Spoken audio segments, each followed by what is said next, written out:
21শে ফেব্রুয়ারি প্রভাত ফেরি, খালি পায়ে ফুল নিয়ে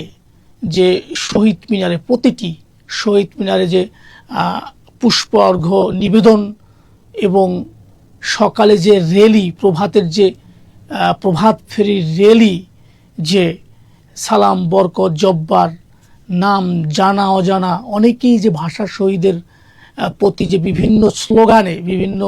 শিক্ষা প্রতিষ্ঠান, গ্রাম অঞ্চল, লোকালয়ে সব জায়গায় মানুষের যে শ্রদ্ধা নিবেদনের প্রতি যে একটা নিবেদন ছিল, সেটা কিন্তু দিন দিন হারিয়ে যাচ্ছে মানুষের মন থেকে, মানুষের স্থান থেকে।